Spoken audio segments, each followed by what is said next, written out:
The antique mirror stood in the corner, draped in a heavy velvet cloth. It was part of Eleanor's inheritance, a piece of her family's history she couldn't refuse. Her aunt had always warned her about the mirror, whispering tales of its strange origins. But Eleanor, a pragmatic woman, dismissed them as old wives' tales. Until now, the mirror was imposing, its ornate silver frame tarnished with age. Dust caked its surface, obscuring the reflection within. Eleanor ran a hand across the cool glass, sending a shiver down her spine. Something about the mirror unsettled her. It felt cold, almost alive. She hesitated, then with a deep breath pulled the velvet cloth away. The mirror's surface was cloudy, the reflection distorted. Eleanor peered closer, trying to make sense of the image. It looked like a figure shrouded in shadows. She blinked, wiping at the dust, but the figure remained. A cold dread settled in her stomach. This was no trick of the light. Something was wrong. Night after night, the mirror called to Eleanor. She found herself drawn to its presence, unable to resist its pull. Each time she hoped to see her own reflection, to prove her fears unfounded.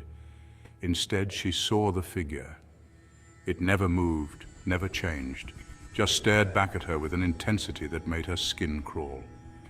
One night, Eleanor swore the figure's eyes followed her. She moved to the left, then the right, but the gaze remained fixed. It was unnerving, as if the figure were alive, trapped behind the glass. Panic swelled in her chest, choking her with fear. She had to look away to break the spell. Eleanor tried to rationalize what she was seeing. It was just an old mirror after all. Perhaps the glass was warped, creating strange illusions, or maybe the figure was simply a stain, a trick of the light. But deep down, a primal fear whispered a different truth. The reflection was not right. It was watching her, studying her, and it was getting stronger. Days turned into weeks, and the mirror's presence grew more sinister. The whispers started subtly, soft murmurs that Eleanor initially dismissed as the creaking of the old house. But the whispers persisted, growing louder, clearer.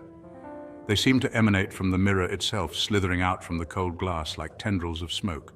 They spoke her name, at first in hushed tones, then with increasing urgency.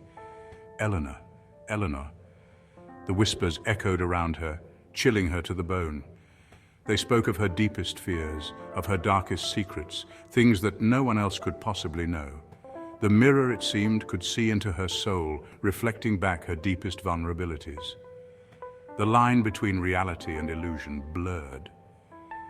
Eleanor found herself talking back to the reflection, drawn into hushed conversations about her hopes and dreams, her regrets and fears. She knew it was madness, yet she couldn't resist the allure of the mirror, the strange comfort it offered. It was as if a dark intimacy was forming between them, a bond forged in fear and desperation. The air crackled with anticipation. The whispers had ceased, replaced by an eerie silence that amplified the pounding of Eleanor's heart. She stood frozen, her breath caught in her throat as she watched the reflection move.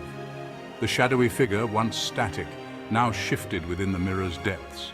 It stretched, its limbs elongated and distorted, reaching towards the glass like a prisoner desperate for freedom. Eleanor watched in horror as the figure pressed against the mirror's surface, its face contorted in a silent scream.